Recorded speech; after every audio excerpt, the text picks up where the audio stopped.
Hello everyone, নমস্কার সবাইকে। নতুন একটি ব্লগে আপনাদের স্বাগত জানাই। সকাল সকাল আমি হাজির হয়ে গিয়েছি এক গ্লাস জল নিয়ে, যেটা আমি প্রতিদিনই খাওয়ার চেষ্টা করি খালি পেটে।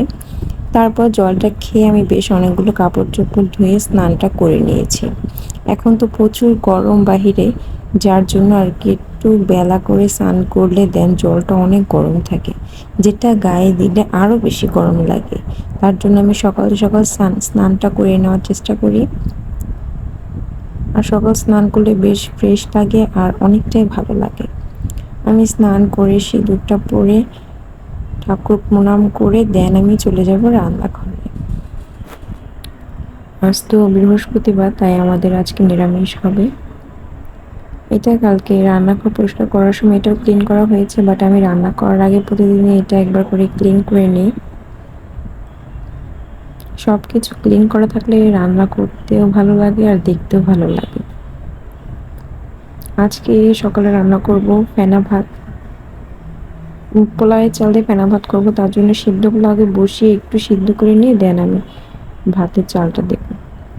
এখানে কেটে নিয়েছি বেশ কিছুটা আম।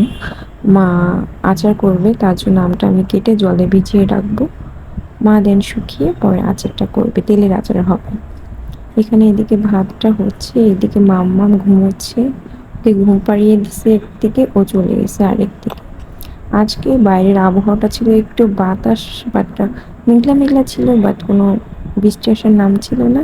ওইদিকে গরম ছিল বেশ। এখানে মামামের জন্য খাবারটা রান্না করে নিয়েছি। এখন আমি চলে আসলাম ঘরে। ওদিকে ভাত হচ্ছে, এদিকে আমি ড্রেসিং টেবিলটা একটু ক্লিন করে নেব।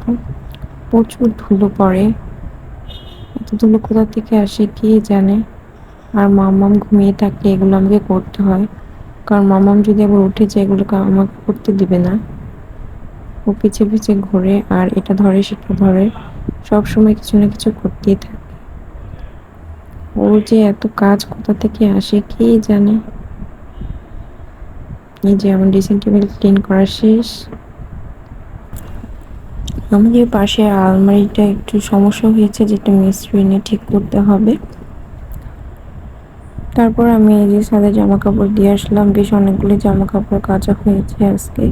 তারপরে মামাকে খাইয়ে দিচ্ছি। ওকে সবসময় ঘুম থেকে উঠিয়ে দেন আমি মুখটা ক্লিন করে একটু খালি পেটে জল খেয়ে আধা ঘন্টা পর দেন খাবারটা খাওয়ানোর চেষ্টা করি আর কি। সবসময় এটা করা হয়।